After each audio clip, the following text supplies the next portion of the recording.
Bonjour tout le monde.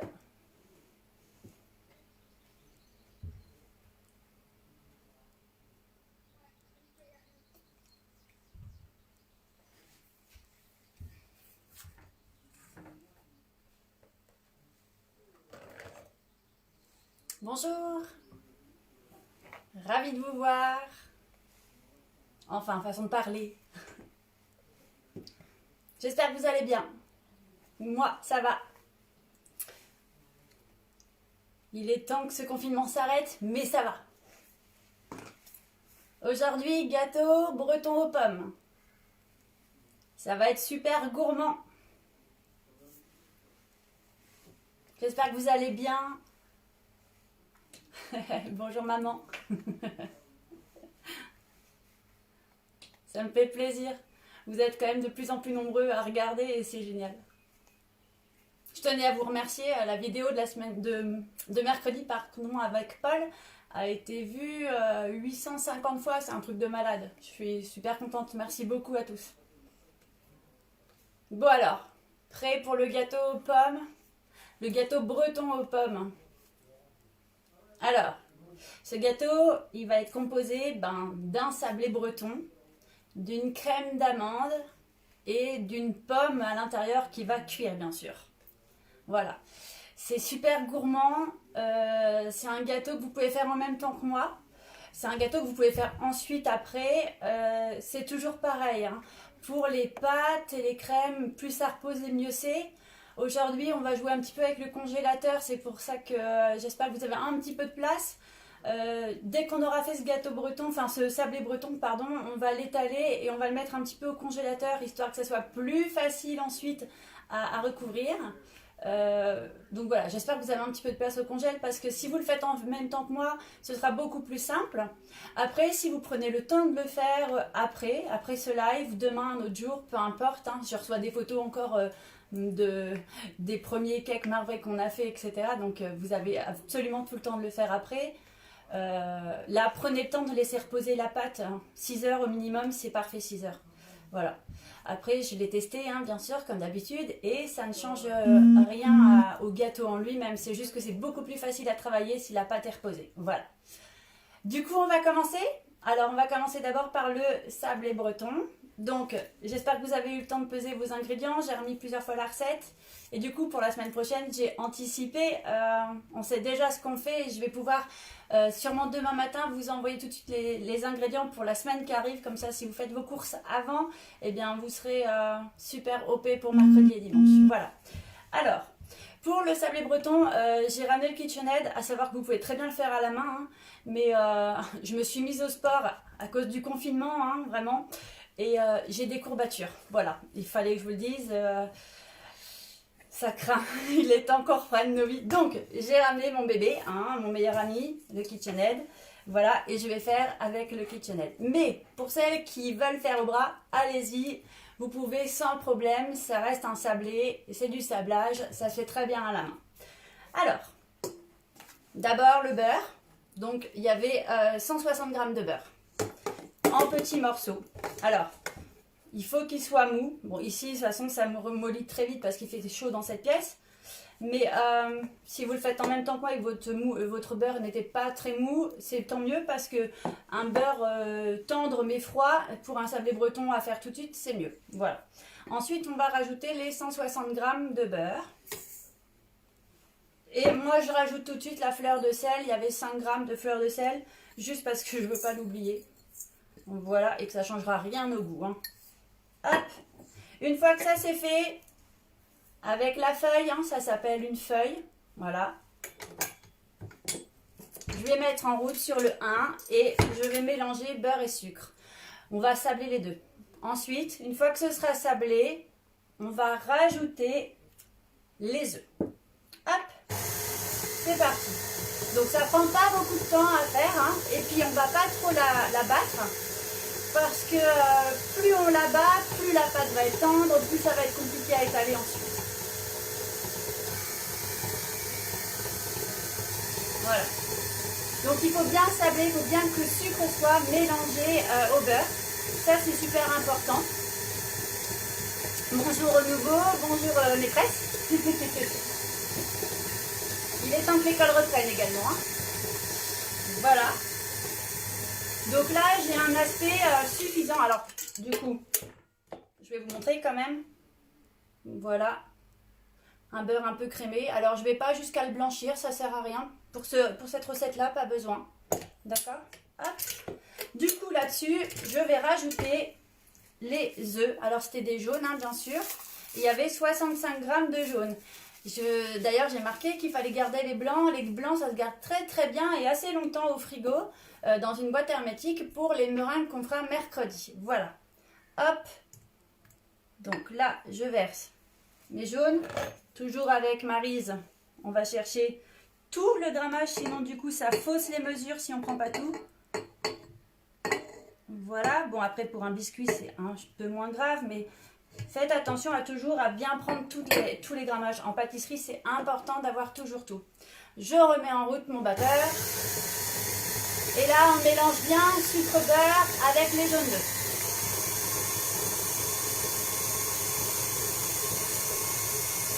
Alors, j'ai la chance d'avoir des œufs d'un voisin qui me donne là. Et alors, je peux vous dire que ça change des œufs du commerce parce que les jaunes, ils sont fluo. C'est assez incroyable.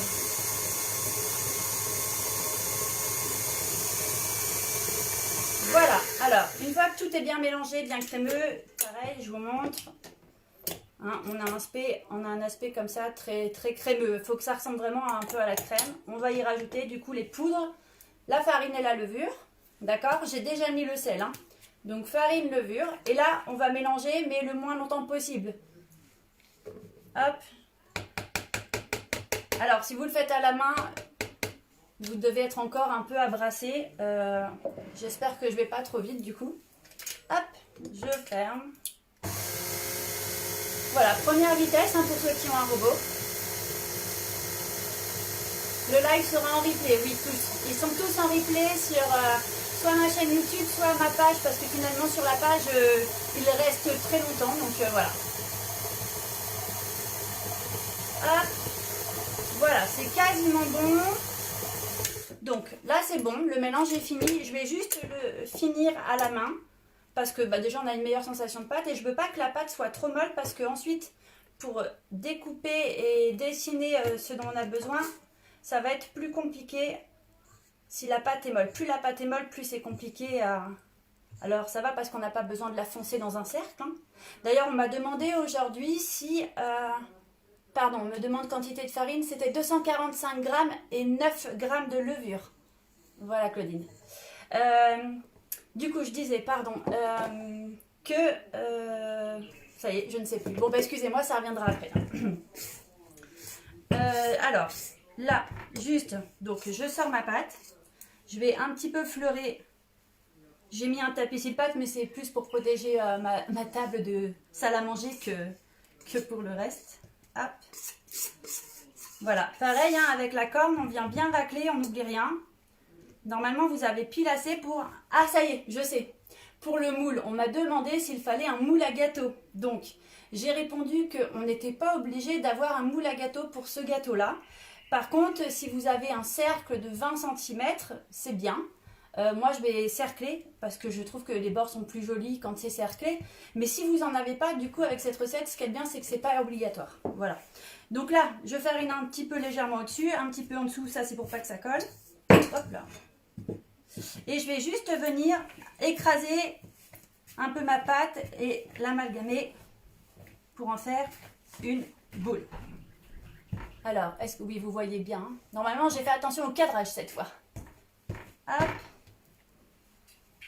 Et voilà. Donc là, on a notre sablé breton qui est prêt. Donc, je vais essayer de pas trop la travailler parce que plus on travaille la pâte et plus elle va être molle. Et en plus, dans cette pièce, il fait vraiment très chaud. Donc voilà. Alors, ça, c'est mon sablé. Voilà. Si vous en êtes au même niveau que moi, tant mieux. Sinon, prenez vos temps, vous inquiétez pas, ce sera en replay. Cette pâte-là, je vais la couper en deux. Parce que dans ce gâteau breton, nous avons une base et un couvercle. Hop. Voilà. Le couvercle, je le laisse de côté. Et là, sur Alors moi j'utilise des cils pâtes. Vous pouvez très bien utiliser une feuille sulfu. Hein. D'accord? Une feuille de cuisson, pardon.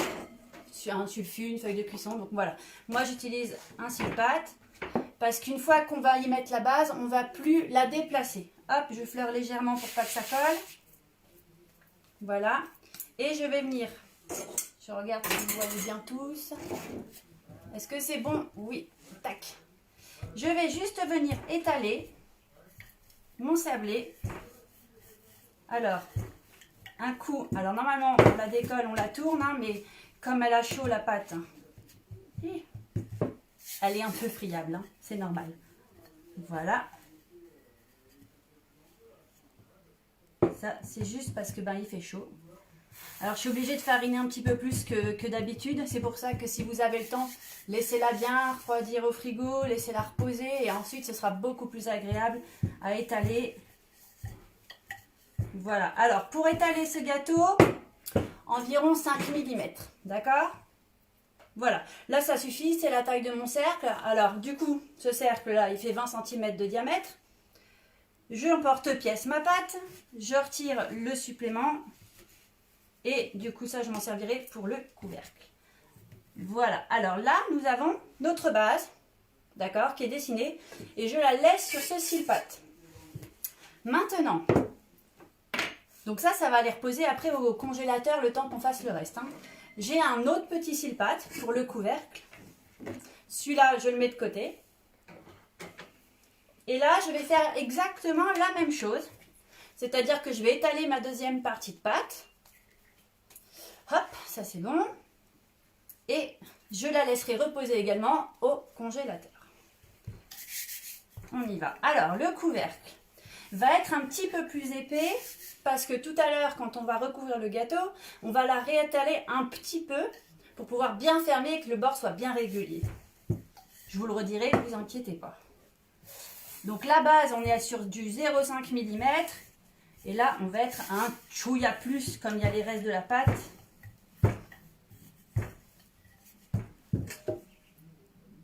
Voilà. Hop, j'emporte-pièce, pareil.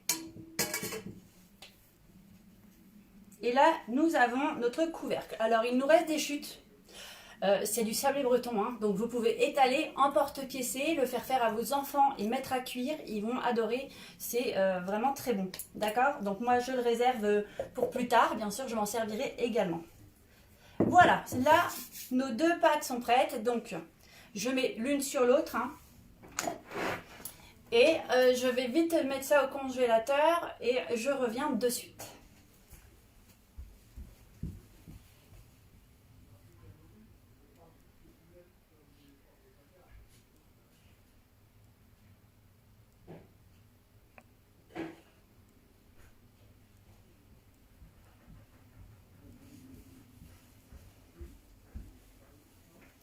Me revoilà. Donc, la pâte repose, le bas et le chapeau reposent.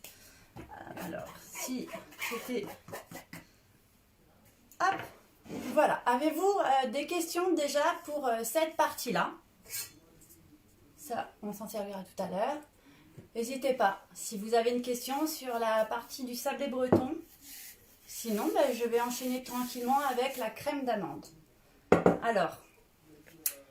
Comme c'est pour moi et que c'est ma cuisine est un peu loin, je vais aller à la main. C'est parti.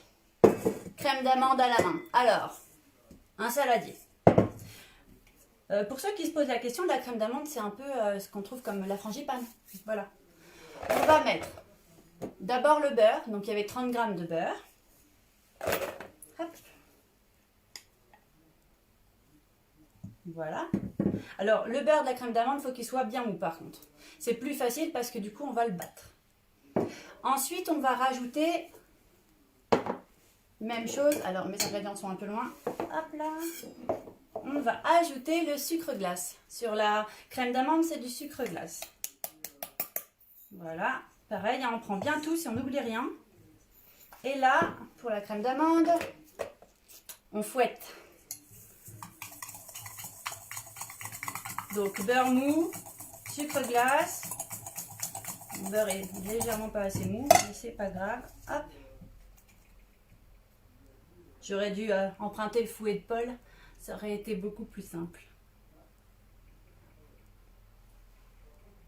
Alors, je vois un trop vite. Sur quelle partie?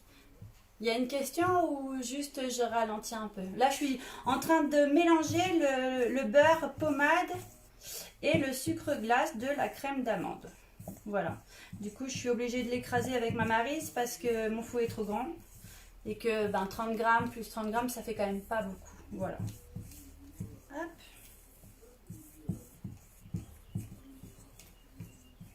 Voilà. Alors là, j'ai un beau mélange. Je vais vous montrer après de mon beurre et de mon sucre glace. Voilà. D'accord? Mais il n'y en a pas beaucoup. Alors, effectivement, au fouet, c'est un petit peu compliqué. Voilà. Est-ce que c'est bon?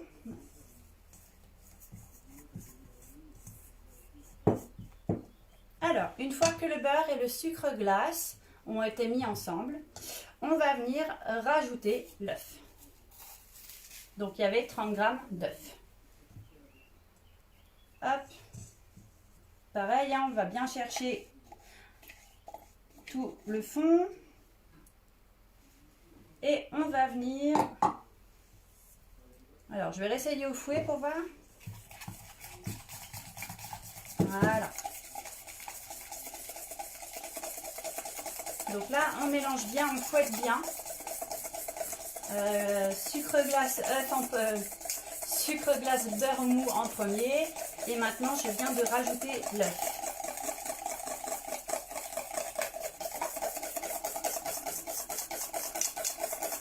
Et voilà. Donc là, c'est un aspect un peu visqueux, hein, c'est normal. On va rajouter du coup les poudres maintenant, toujours les poudres en dernier. Donc la poudre d'amande et la maïzena. Alors la maïzena, ça va permettre d'épaissir un peu. Hop. Voilà. Je range tout ça. Et là, pareil, on mélange.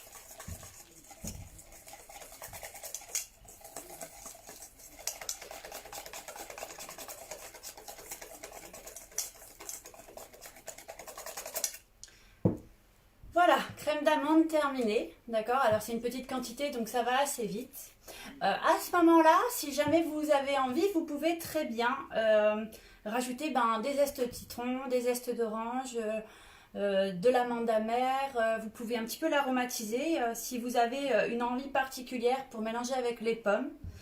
D'ailleurs, j'ai mis pomme, mais c'est un gâteau que vous pourriez très bien faire avec un autre fruit. Vous pouvez très bien faire avec de la poire, des pruneaux. Vraiment, c'est selon les goûts et les couleurs. Ça, c'est un avantage, c'est que c'est des gâteaux que vous pouvez un petit peu détourner à votre façon et à vos goûts. Là, pour le coup, je vais rester classique, mais n'hésitez pas. Alors, ma crème d'amande est prête. Voilà. Bon, je ne vais pas la mettre au frigo, mais pareil, hein, ça mériterait de reposer un petit peu.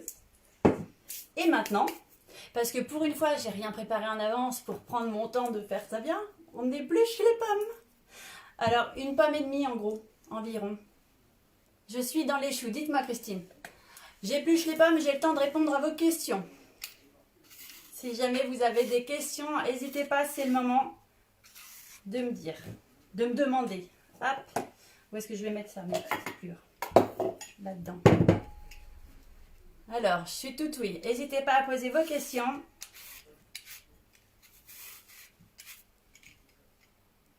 Je vois des pouces levés, mais je vois pas de questions. C'est que du coup, tout le monde a tout à fait compris tout ce qu'il fallait faire.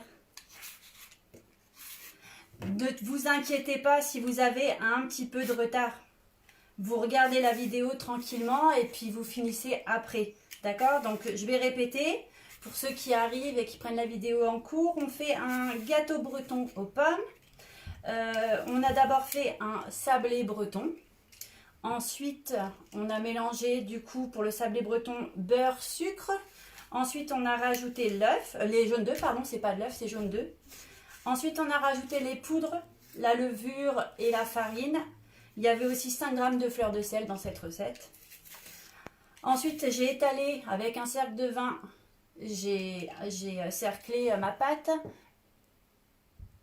Ça marche, Christine, pas de souci. Du coup, suite à ça, j'ai préparé la crème d'amande. Alors, j'ai une question intéressante. On allume le four. Oui, vous pouvez allumer le four et ça cuit assez longtemps, mais à 150 degrés seulement. Oui, basse température. C'est un gâteau qui doit prendre le temps de cuire tout doucement pour que déjà les pommes soient bien cuites dedans, la crème d'amande aussi et le sablé bien évidemment. Donc oui, vous pouvez allumer votre four à 150 degrés si vous voulez ou attendre la fin de la recette et puis l'allumer ensuite et mettre à cuire après. Ça, c'est comme vous voulez. Aujourd'hui, pas de pression. Aujourd'hui, on est J41, pas de pression. Hop. Du coup, j'ai pas prévu ça. Je vais prendre ce petit bol. On coupe la pomme en petits carrés. D'accord? Plus ça va être petit, plus ça va être facile à cuire. Donc, chacun sa technique. Hein. J'ai pas pris de planche, alors je vais faire doucement. Hop. En petits carrés. Donc je disais les fruits, hein, je suis certaine par exemple qu'avec des fruits rouges ça peut être aussi très sympa. Si vous voulez un jour essayer avec des fruits rouges, à mon avis ça peut être très bon. Hop. Voilà.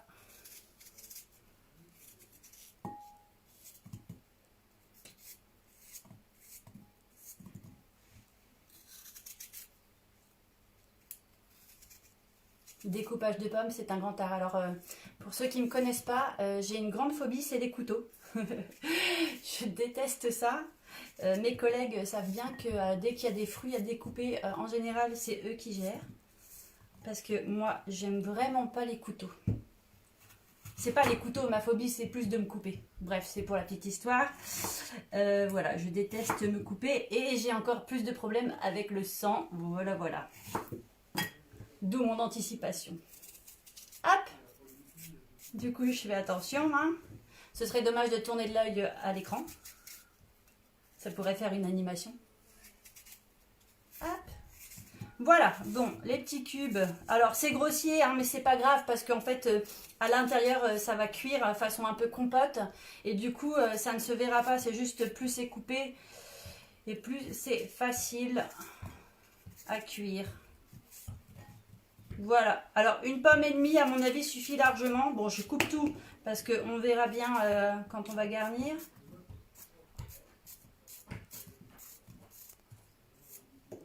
Hop, celui-là n'est pas beau. Est-ce que tout va bien? Est-ce que vous avez des questions? Est-ce que mon découpage de pommes vous plaît? Voilà, alors, maintenant, tout est prêt, ou presque.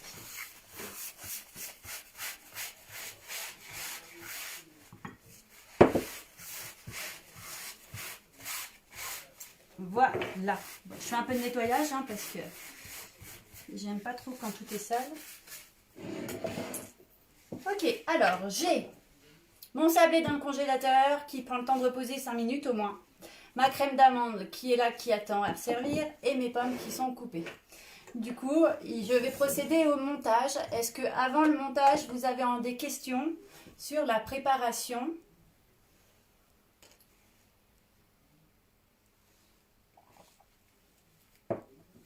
Je ne vois pas de questions, c'est que ça doit être bon.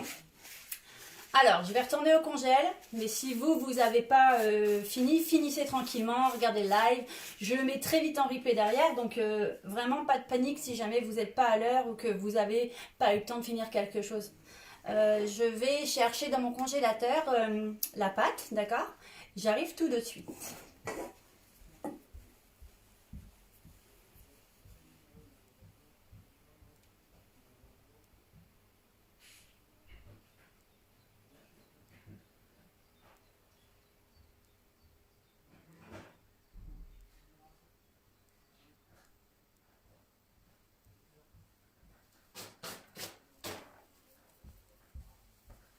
Me voilà avec ma pâte. Donc j'ai pris que la base, j'ai laissé le couvercle encore un peu au congèle. Ça lui laisse le temps encore de se reposer parce qu'il va falloir le manipuler après le congélateur. Je vais décaler ce KitchenAid. Hop. Voilà, alors, nous voilà avec notre base de sablé breton qui a eu, oui ça va, le temps de refroidir, ça va. Alors, d'abord, je vais étaler ma crème d'amande. Du coup, je vais bien la centrer, je vais laisser un bon centimètre partout à l'extérieur du gâteau. D'accord, parce qu'ensuite on va venir coller le couvercle. Donc il ne faut pas qu'il y ait de la crème d'amande partout, sinon ça va déborder à la cuisson. Et puis bah, du coup les deux sablés ne vont pas du tout être ensemble. Donc bien garder un bon centimètre autour de rien. Hop. Donc je vais venir d'abord centrer ma crème d'amande, qui pour le coup est vraiment très molle. Hop. Donc la crème d'amande aussi, hein, ça peut se préparer en avance et reposer.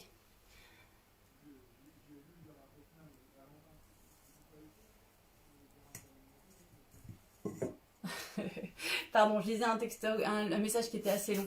Je suis désolée. Alors, j'ai pris une petite cuillère pour venir étaler. Donc il reste bien à 1 cm partout. On y va doucement. Voilà, pour pas en mettre partout.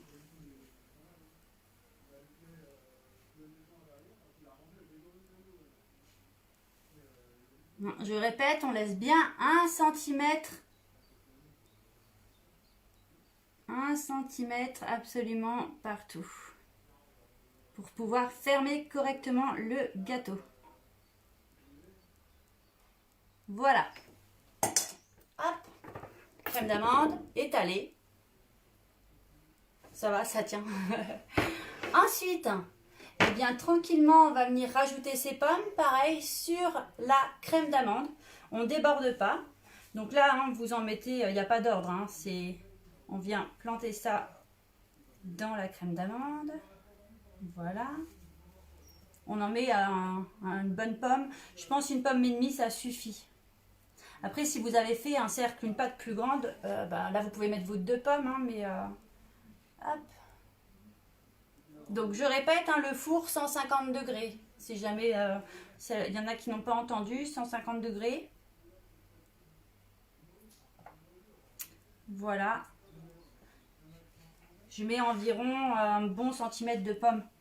C'est meilleur. De toute façon, la pomme va s'affaisser. Hein.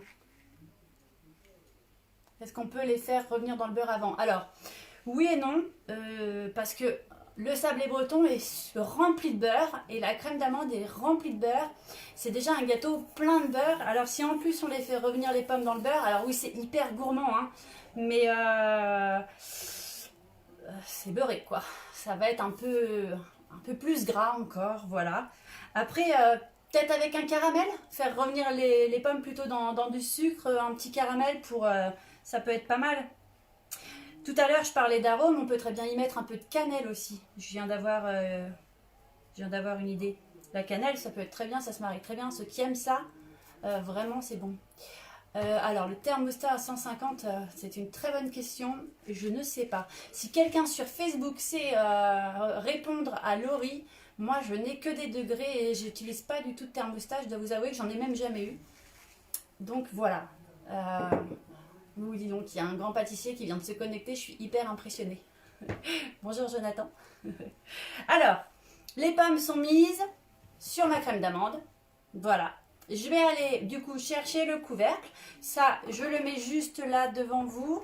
Donc là, on a bien laissé 1 cm pour pouvoir coller ensuite la deuxième sablée.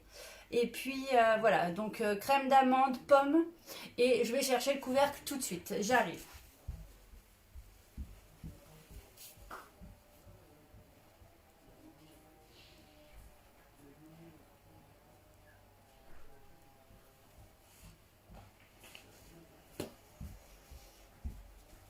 Alors, me voilà avec le couvercle, d'accord? Donc c'est bien de l'avoir mis un petit peu au congèle parce que du coup ça l'a durci, je peux le manipuler plus facilement.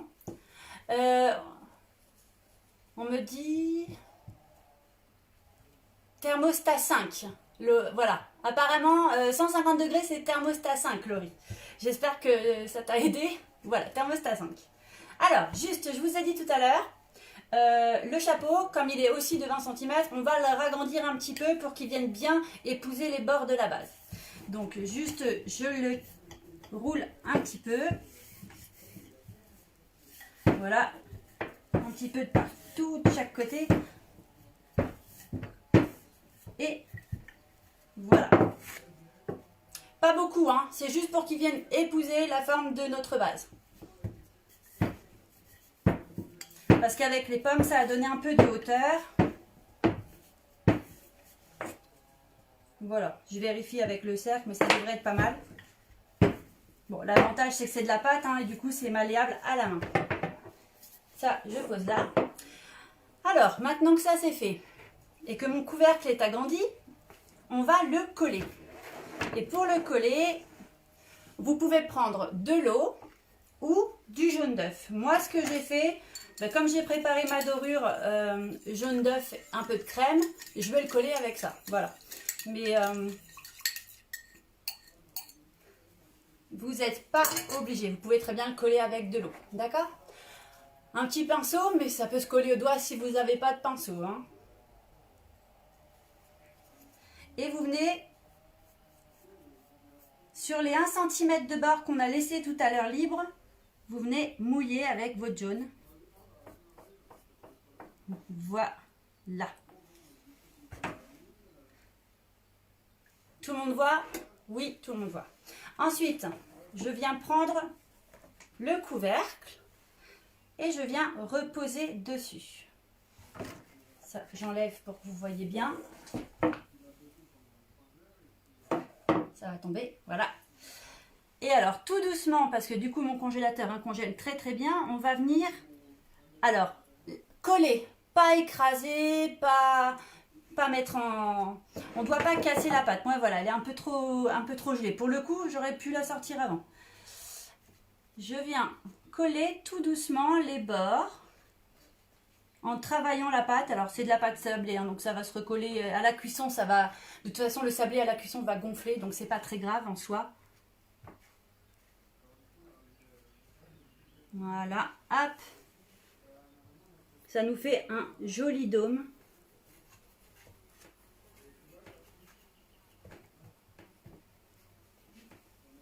Et voilà. Ça ressemble un peu au gâteau basque, hein, du coup. Nous, on y a rajouté les pommes, mais et puis dans le gâteau basque, c'est une crème pâtissière et pas une crème d'amande, mais on y est presque. Hein. Voilà. Mon couvercle est posé. Oula, que je fasse pas d'accident. Couvercle posé. J'ai fermé à peu près partout. Je l'ai collé avec du jaune. Et on est bon. Ensuite, il ne reste pas grand chose à faire. Hein, d'accord? Une fois qu'on a fait ça, alors, je le cerclerai. Moi, ce que j'aime, c'est cercler les gâteaux, parce que du coup, ils montent et ils sont toujours hyper réguliers. Et c'est là où je vous disais, vous n'êtes pas obligé d'avoir de moule puisqu'on n'a pas besoin de moule. Là, le gâteau, vous pouvez le mettre à cuire comme ça, il cuit tout doucement, il va se développer et voilà. Il va avec la dorure, en plus, il va être vraiment très mignon, vous allez voir. Donc là, je répète, jaune d'œuf, la dorure, avec un petit peu de crème. La crème liquide, l'avantage, c'est que le jaune tout seul, c'est très noir quand ça cuit. Avec la crème, ça dore joliment. Voilà. Donc, on va venir dorer partout.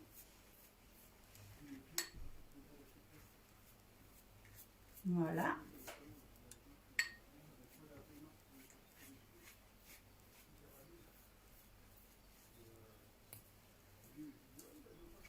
Alors,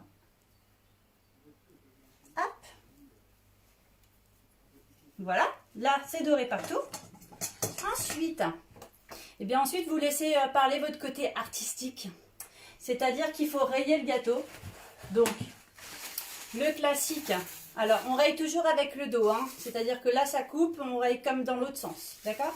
Le classique, hein, on fait des traits comme ceci. Et puis ensuite, on tourne et on fait des traits en diagonale dans l'autre sens. Et on a de jolis losanges. Voilà.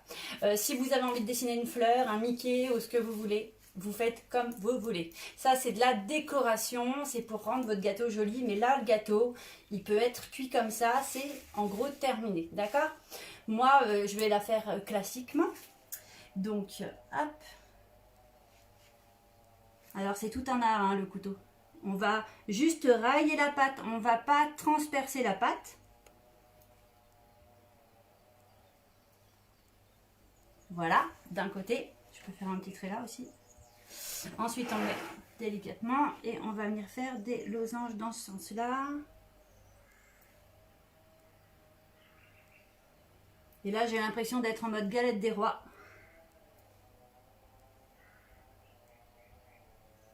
C'est ça que j'aurais dû faire. J'aurais dû mettre une fève. Et voilà. Alors, là, le gâteau, il est fini, il est rayé. On n'a plus qu'à enfourner à 150 degrés pendant 40 minutes. D'accord?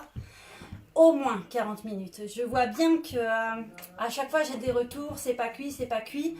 Je pense vraiment que selon nos fours et la qualité de nos fours, c'est jamais le même temps de cuisson. Je m'en rends bien compte là avec tout ce qu'on fait en live depuis le début de ce confinement. Donc voilà, moi 150 degrés, 40 minutes, c'est bien. Si vous devez le laisser 10 minutes de plus parce qu'il ne vous paraît pas cuit, laissez-le 10 minutes de plus, d'accord? Ce n'est pas grave. En plus, c'est un sablé, donc voilà, même un tout petit peu trop cuit, ce sera quand même bon. Donc voilà, vous inquiétez pas pour ça. Moi, je cercle, d'accord? Parce que je veux qu'il soit vraiment bien rond à la sortie du four. Vous n'êtes pas obligé de cercler si vous n'avez pas de cercle. C'est pas du tout une obligation. Voilà. Qu'est-ce que je veux dire d'autre?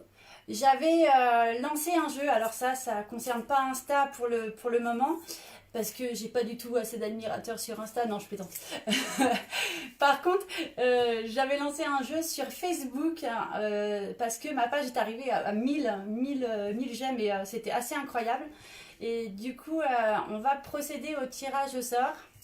Alors, je vais juste, tac, cercler mon gâteau. Donc moi, c'est pas grave, il va être recoupé un petit coup. Et débarrasser mon gâteau. Donc voilà, je vais juste le mettre devant vous. Alors, l'avantage avec ce confinement, hein, c'est que on a le temps de faire à l'ancienne. Hein, donc j'ai écrit tous vos noms et il y en avait une bonne centaine. Que j'ai mis dans un petit chapeau. Les papiers sont là. Il faut juste que je trouve mon fils qui veut faire le tirage au sort. Donc je l'appelle de suite. Paul, Paul, Paul. C'est le moment de l'étiquette, oui. Pardon, il était dehors. Hein. En plus, attends, dis bonjour quand même. Attends, on a l'habitude maintenant. Alors, attention pour le tirage au sort. Oula, faut pas que j'en perde. Hein. Donc, celui qui va être tiré au sort, hein, c'est celui qui gagne l'entremets de 6 personnes. Alors, après confinement ou avant, comme vous voulez la date. Il n'y a pas de date. Allez, vas-y mon chat. Je ne regarde pas, tire. Merci. Verdict. Gagne ce jeu Pauline Martin. Voilà, c'est Pauline Martin qui a gagné l'entremet de 6 personnes. Donc si elle regarde le live, elle peut me contacter. Sinon, je vais mettre moi un message sur Facebook, bien entendu. Voilà, je ferai bientôt un jeu Instagram si jamais vous le désirez. Et ça me fait plaisir, j'aime bien. Et voilà, je suis ravie d'avoir offert cet entremet à Pauline Martin du coup. Avez-vous des questions avant que je rende l'antenne? Surtout, n'hésitez pas. J'attends vos photos du coup. Gâteau breton, j'attends.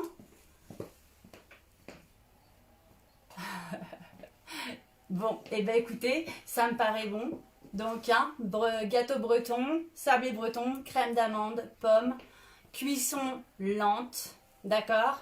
150 degrés pendant 40 minutes au moins. Et puis surtout bonne dégustation. Ce que je peux vous conseiller avec ce gâteau là, c'est une chantilly. Ça top. Vous pouvez très bien faire la chantilly qu'on a fait pour le dernier gâteau, la chantilly menthe citron. Avec ça, une tuerie. N'hésitez surtout pas, ça va être super bon. Je vous dis à mercredi avec Paul pour les meringues. Voilà, j'ai beaucoup de personnes qui se demandent comment faire des meringues. Alors, on va faire des meringues mercredi. Gardez bien vos blancs au frais. Et puis, voilà, passez un bon fin de dimanche. Prenez soin de vous, restez chez vous. On tient le bon bout. On est bientôt en liberté. Bisous à tous et merci.